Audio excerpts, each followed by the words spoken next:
2024 లేదా 25లో డిగ్రీ లేదా బీటెక్ చదివారా? సాఫ్ట్‌వేర్ జాబ్ కోసం ఎదురు చూస్తున్నారా? అయితే కోడ్‌జ్ఞాన్ 100 డేస్ కోర్సులో చేరండి. జాబ్ సాధించండి. నమస్కారం సార్. నమస్తే అండి సిరి గారు. మీకు కూడా ఈ న్యూస్ అందే ఉంటుంది. ఎఫ్ఐఆర్ మనం ఇంటి దగ్గర నుంచే నమోదు చేసుకునే ఆప్షన్ అయితే ఇవ్వడం జరుగుతుంది అని. ఎందుకు ఈ నిర్ణయాన్ని తీసుకున్నారు? అండ్ అలాగే ఎఫ్ఐఆర్ ఇంటి దగ్గర నుంచే నమోదు చేసుకోవచ్చు అన్నారు. ఏ ఏ కేసెస్‌కి ఇది వర్తిస్తుందంటారు సార్? ఫస్ట్ ఇన్ఫర్మేషన్ రిపోర్ట్ అన్నది ఒక నేరం జరిగిన సంఘటన కావచ్చు. ఆ సందర్భంలో ఎఫ్ఐఆర్ అన్నది మనకి ఇన్వెస్టిగేషన్‌లోనైనా, పోలీస్ ఎంక్వైరీలోనైనా చాలా కీలకమైనటువంటి పాత్ర పోషిస్తుంది. ఈ ఎఫ్ఐఆర్ అనేది చాలా చాలా మోస్ట్ ఇంపార్టెంట్. అది ముఖ్యంగా ఈ ఎఫ్ఐఆర్ అనేది చాలా సందర్భాల్లో ముఖ్యంగా మహిళలు కావచ్చు, పిల్లలు కావచ్చు, కొన్ని సందర్భాల్లో పెద్ద ఎటు అంటే వయసులో ఉన్నటువంటి, వృద్ధాప్యంలో ఉన్నటువంటి వ్యక్తులు వీళ్ళందరూ కూడా పోలీస్ స్టేషన్‌కి వెళ్ళాలి అంటేనే ఎన్ని రకాలుగా మనకి ఫ్రెండ్లీ పోలీస్ అనే విధానం అమల్లో ఉన్నప్పటికి కూడా, ఒక పోలీస్ స్టేషన్‌కి వెళ్ళి ఒక కంప్లెయింట్ ఇవ్వాలి అంటేనే తెలియనటువంటి భయాన్ని కలిగి ఉంటారు.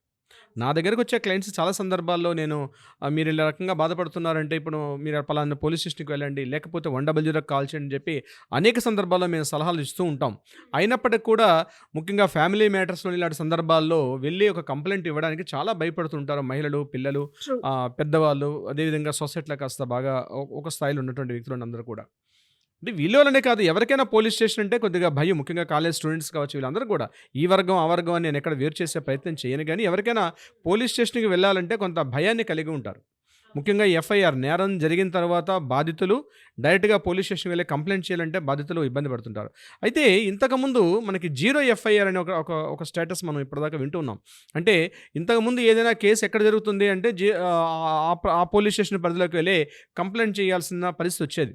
కానీ జీరో ఎఫ్ఐఆర్ విధానం వచ్చిన తర్వాత కేసు ఎక్కడ జరిగినా, నేరం ఎక్కడ జరిగినప్పటికి కూడా ఎనీ పోలీస్ స్టేషన్‌కి వెళ్లి మనం ఒక కంప్లెయింట్ చేస్తే ఇమ్మీడియేట్‌గా ఆ పోలీస్ స్టేషన్ వాళ్ళు దాన్ని జీరో ఎఫ్ఐఆర్ అని క్లెయిమ్ చేయడం, అక్కడ నుంచి జీరో ఎఫ్ఐఆర్ నుంచి కన్సల్ట్ ఏ పోలీస్ స్టేషన్ పరిధిలోకి వెళ్తుందో అక్కడికి ట్రాన్స్‌ఫర్ చేసే విధానం అన్నది మన కేంద్ర ప్రభుత్వం తీసుకున్నటువంటి నిర్ణయాల్లో కూడా జీరో ఎఫ్ఐఆర్‌ని మనం ఇటీవల ఉంది.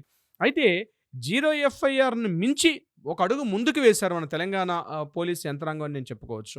ఎందుకంటే ఎఫ్ఐఆర్ అనేది ఈ ఫస్ట్ ఇన్ఫర్మేషన్ రిపోర్ట్ అని ఏదైతే ఉంటుందో, ఇది బాధితులు నేరుగా పోలీస్ స్టేషన్‌కి వచ్చి తమ కంప్లెయింట్‌ని నమోదు చేయమని చెప్పి కన్సల్ట్ స్టేషన్ హౌస్ ఆఫీసర్ గాని, రైటర్ గాని అడగడం కాకుండా, పలానా నేరం జరిగిందని చెప్పి ఇన్ఫర్మేషన్ వస్తే డైరెక్ట్‌గా వారి ఇంటికే వెళ్ళి అక్కడ ఎఫ్ఐఆర్ నమోదు చేసుకునే ఒక ప్రక్రియని మన తెలంగాణ పోలీసులు శ్రీకారం చుట్టారు. గడిచిన ఒక 2 రోజులుగా ఈ కార్యక్రమం జరిగింది.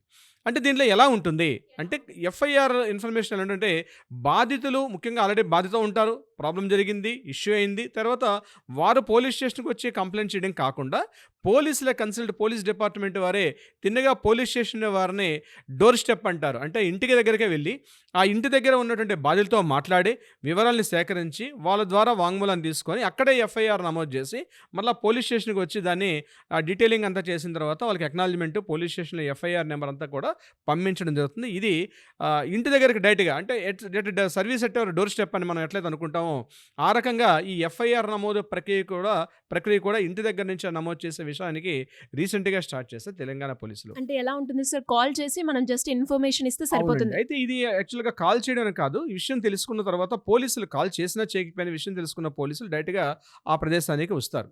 దీంట్లో వీటిని మొత్తం వీళ్ళు ఏం చేశారంటే 7 కేటగరీస్‌గా డివిజన్ చేశారు. అంటే ఏ సందర్భాల్లో పోలీసులు నేరుగా ఇంటికే వచ్చి ఎఫ్ఐఆర్ నమోదు చేస్తారు. ఇందులో మొట్టమొదటిది ముఖ్యంగా మహిళలు, పిల్లలకు సంబంధించినటువంటి నేరాలు జరిగితే. అంటే ఇక్కడ బిఎన్ఎస్‌లో సెక్షన్ 63 నుంచి 69 వరకు, బిఎన్ఎస్ 63 నుంచి బిఎన్ఎస్ 99 వరకు ఉన్నటువంటి నేరాలు. మహిళలపైన ఉన్నటువంటి ముఖ్యంగా గృహహింస,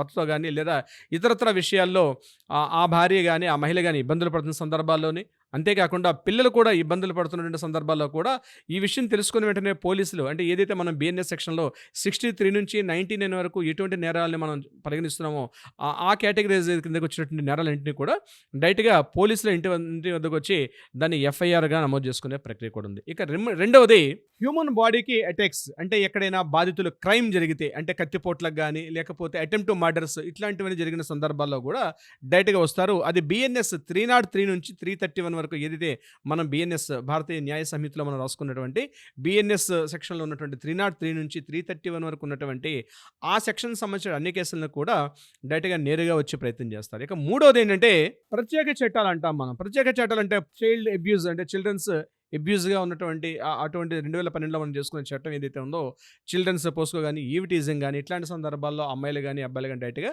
అటువంటి సందర్భాలు కావచ్చు. ఇక రెండవది హ్యూమన్ ట్రాఫికింగ్, అమ్మాయిల యొక్క రవాణా చేసే విధానంలో కానీ ఇట్లాంటి వాటిలో కూడా డైరెక్ట్గా వాళ్ళ పోలీసులు వచ్చి ఎఫ్ఐఆర్ నమోదు ఇంటికి వచ్చి చేస్తారు. ఇక డ్రగ్స్ ఇట్లాంటి సందర్భించి మాదక ద్రవ్యాలు ఇటువంటి విషయాలు చేసే ప్రయత్నం చేస్తారు. అంతేకాకుండా ఎస్సీ ఎస్టీ అట్రాసిటీ ఏదైతే మనకు 2009లో ఉన్నటువంటి కేసు ఉందో దానికి సంబంధించినటువంటి ఆ విషయాలు సందర్భం చేస్తారు. ఇట్లా ఈ కేటగిరైజ్ ఉన్నటువంటి 7 కేటగిరైజ్ ఉన్నటువంటి అన్ని వాటికి సంబంధించి కూడా పోలీసులు డైరెక్ట్గా ఇంటి దగ్గరికి రావడం, ఇంటి దగ్గర ఎఫ్ఐఆర్ నమోదు చేసుకోవడం, కొన్ని సందర్భాల్లో ఇంటి దగ్గర వచ్చేటప్పుడు కూడా జీరో ఎఫ్ఐఆర్ కూడా. అంటే జీరో ఎఫ్ఐఆర్ అంటే ఏమనుకున్నాం, మనం ఏ పరిధిలో పోలీస్ స్టేషన్లో ఉన్నాం ఆ నేరం జరిగిన ప్రదేశానే కాకుండా మనం ఎక్కడి నుంచి అయినా ఒకవేళ జీరో ఎఫ్ఐఆర్ అక్కడ ఇంప్లిమెంట్ అయ్యే అవకాశం ఉంటే, ఉదాహరణ చాలా మంది చోట్ల బీహార్ యూపీ నుంచి వచ్చి కూడా ఇక్కడ వర్క్ చేస్తుంటారు. ఇక్కడ వాళ్ళకి ఎటువంటి ఇబ్బందులు కలిగినా లేదా మన వాళ్ళు అక్కడ ఉండే పరిస్థితి ఉండొచ్చు. ఇటువంటి సందర్భాల్లో కూడా ఈ జీరో ఎఫ్ఐఆర్ను కూడా ఇక్కడే వాళ్ళు ఇక్కడ ఎఫ్ఐఆర్ నమోదు చేసి కన్సల్ట్ పోలీస్ స్టేషన్కి వాళ్ళు పంపించే ప్రయత్నం చేస్తారు. అంటే ఎఫ్ఐఆర్ ఇన్ఫర్మేషన్ అంటే ఎఫ్ఐఆర్ అనేది అత్యంత కీలకం. ముఖ్యంగా నేను చెప్పినటువంటి పోలీస్ ఇన్వెస్టిగేషన్లో కీలకటువంటి ఈ ఎఫ్ఐఆర్ ఏదైతే ఉందో దాన్ని డైరెక్ట్గా ఇంటి దగ్గరకు వచ్చి పోలీసులు పూర్తిగా ఎంక్వైరీ చేసి ఆ ఎఫ్ఐఆర్ బాధితులు ఎవరైతే ఉంటారో బాధితుల దగ్గర నుంచి నేరుగా తీసుకోవడం. ముఖ్యంగా అమ్మాయిలకి ఇవిటీజం కానీ లేకపోతే ఇప్పుడు నేను చెప్పినట్టు పోక్సో చట్టాల ఇంట్లో కూడా డైరెక్ట్గా ఇంటి దగ్గరకు వచ్చి పోలీసులు ఎఫ్ఐఆర్ని నమోదు చేసుకునే అవకాశం తెలంగాణ ప్రభుత్వం మొట్టమొదటిగా స్టార్ట్ చేశారు. రీసెంట్గా ఇందులో భాగంగా మన మెదక్ జిల్లాకు సంబంధించిన గాగిలాపూర్ దగ్గర ఉన్నటువంటి కేసులో ఈరోజే ఒక ఫస్ట్ పోలీస్ స్టేషన్లో కూడా ఒక ఫస్ట్ ఇటువంటిది ఇంటి దగ్గరికి వెళ్ళి ఒక ఎఫ్ఐఆర్ను కూడా నమోదు చేయడం జరిగింది. రీసెంట్గా గాగిలాపూర్ అని మనకి మెదక్ రోడ్లో వస్తుంది. ఈ గాగిలాపూర్ ఔటర్ రింగ్ రోడ్ దగ్గర ఉన్న గాగిలాపూర్లో ఒక ఇంట్లో థెఫ్టింగ్ జరిగితే దానికి సంబంధించి పోలీసులు డైరెక్ట్గా ఇంటికి వెళ్ళి ఒక ఎఫ్ఐఆర్ నమోదు చేయడం కూడా జరిగింది. సో ఏదైతే తెలంగాణ ప్రభుత్వం తీసుకున్నటువంటి ఈ మొట్టమొదటి ఇనిషియేటివ్ స్టెప్ అని దేశవ్యాప్తంగా ఉన్నటువంటి మిగిలిన రాష్ట్రాలు కూడా వీటిని అనుకరిస్తారని నేనైతే అనుకుంటున్నాను. అన్ని జిల్లాల్లో కూడా ఇది కంటిన్యూషన్గా రావాలని కోరుకుంటున్నాం. బట్ ఏదేమైనప్పుడు కూడా ఫ్రెండ్లీ పోలీసులో భాగంగా పోలీసులు తీసుకున్నటువంటి ఇటువంటి విధానం ఏదైతే ఉందో ఇది తప్పనిసరిగా యాక్సెప్టెన్స్ ఇవ్వాల్సిందే. మార్పు జరుగుతున్న టైంలో ఇటువంటి మార్పులు ఖచ్చితంగా ప్రజలకి పోలీస్ వ్యవస్థ మరింత చేరువయ్యి ముఖ్యంగా బాధితులకి వాళ్ళకి అండగా పోలీసు వ్యవస్థ ఉంటుందని చెప్పి ఒక భరోసా కల్పించడంలో వీరు తీసుకున్న కీలక నిర్ణయాన్ని తప్పనిసరిగా మేము అభినందిస్తున్నాం శ్రీ గారు. సార్ ఇది గ్రామాల్లో వారికి కూడా వర్తిస్తుందంటారా? టోటల్గా అండి తెలంగాణ వ్యాప్తంగా ఉన్నటువంటి గ్రామాల్లో కానీ పట్టణాల్లో కానీ నగరాల్లో కానీ మున్సిపాలిటీలో కానీ హైదరాబాద్ అంటే కార్పొరేషన్ సిటీస్లో అన్నింటిలో కూడా ప్రతి చోట కూడా ఈ యొక్క డోర్ స్టెప్ ఎట్ ఎఫ్ఐఆర్ అనేది అమల్లోకి వస్తుంది శ్రీ గారు. Anyways great information sir. ఇంకా వీటికి సంబంధించి ఎలాంటి ఇన్ఫర్మేషన్ ఎవరికైనా కూడా కావాలి అని అనుకునే వాళ్ళు మిమ్మల్ని అప్రోచ్ అవ్వాలి అంటే ఏ విధంగా ఉంటుందంటారు? తప్పనిసరిగా శ్రీ గారు పోలీస్ వ్యవస్థ మన పక్కనే ఉంటుంది, న్యాయ వ్యవస్థ మీకు ఎప్పుడు కూడా అందుబాటులో ఉంటుంది. మీరు బాధితులు కాకుండా ఉండాలి. మీరు బాధితులుగా ఉన్నట్లయితే తప్పనిసరిగా కింద స్క్రోల్ అవుతుంది నెంబర్ని కాంటాక్ట్ చేయండి. మా లీగల్ టీం మీకు ఎప్పుడు కూడా అందుబాటులో ఉంటారు మీకు సలహా సంప్రదింపులు ఇవ్వడానికి. అంతేకాకుండా మీకు ఏదైనా కోర్టులో వివాదాలు ఉండి పరిష్కారం కాకుండా ఉంటే వాటికి కూడా సరైనటువంటి పరిష్కారం చెప్పే దిశగా కూడా మన లీగల్ టీం మీకు ప్రయత్నం చేస్తారు. కింద స్క్రోల్ అవుతున్న నెంబర్ని తక్షణమే కాంటాక్ట్ చేయండి శ్రీ గారు. Thank you sir. Thank you so much. Thank you so much అండి శ్రీ గారు.